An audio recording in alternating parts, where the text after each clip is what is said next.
Let's make a super simple textured coffee mug. The three brushes that you're gonna need is Monoline and Blotchy in the calligraphy, and then Dove Lake, and Sagnet is totally optional. I'm using my Monoline pen to make an oval and then sliding that layer to duplicate it and bring it down just a little bit. This is gonna make the rim of the cup. And then I'm gonna make two lines coming down directly where the two ovals connect together. You'll wanna make sure that your bottom line is slightly curved and not just a straight line. And then I'm creating two half circles as my coffee cup handle. Once you're done with these steps, you can connect these two layers together by dragging them into each other, just like I'm doing now, and then we'll say new group, tap that, and then hit flatten, and that just makes one solid layer.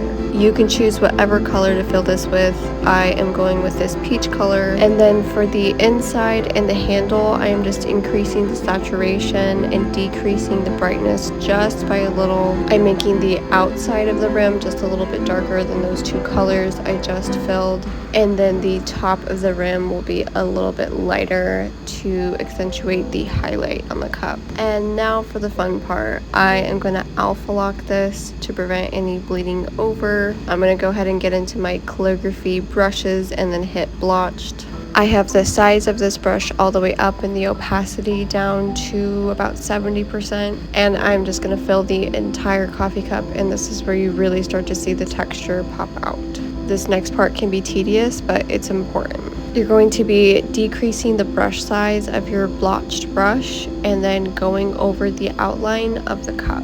I like to do 2 to 3, maybe even sometimes 4 coats, and this just makes it so that the harsh lines are kind of faded out and provide some shadows as well. Every nook and cranny, and don't forget the rim and the little corners of all of the cup. I'm going to enlarge the brush here just for a second to create some very soft shadows on the side of the cup, and then I'm going to go over them with a second coat. For the highlighting part, I like to use a different brush, and that would be the Dove Lake brush in the textures section, and then I'm using that very first color that we used to fill in the cup with to use as a highlight in the very center of the mug and then on the handle. And now it's time to work on the actual coffee part on the inside. I am making a very dark chocolatey brown for the coffee and going in with my Monoline brush again to create once again an oval and then just filling that in. I use the freeform and the warp tool to kind of move it around and make sure that it fits. And then I'm gonna hop back to my first layer that has the coffee cup in there and make some shadows just on either side where the coffee meets the cup. And after I'm done with this, I am now ready to alpha lock my actual coffee insides. And you're basically just going to be repeating the same steps as you did with the coffee cup.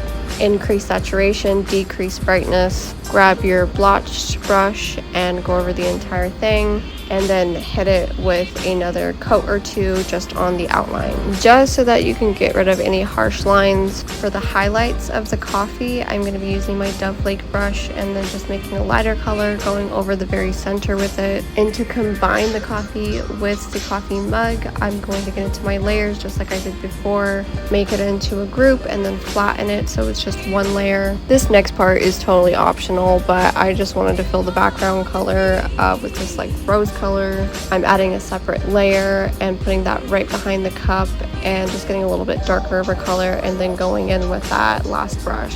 And I go over the entire thing once with a large brush and then again with the size decreased just a little bit, and that gives it a really nice textured background. You can add a shadow, a saucer, whatever you'd like. I chose to use one of my previous designs that I had made, and I wanted to add that to my coffee mug. I thought I would add a cute little touch, so I just went into my other design and copied the entire canvas, and then went back into my coffee mug and pasted that.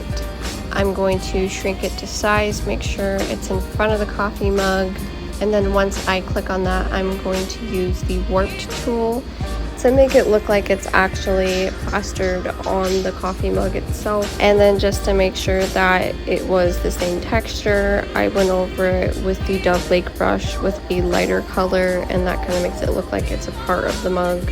And that's about it for the coffee making tutorial, but hopefully this was helpful. Thanks for watching.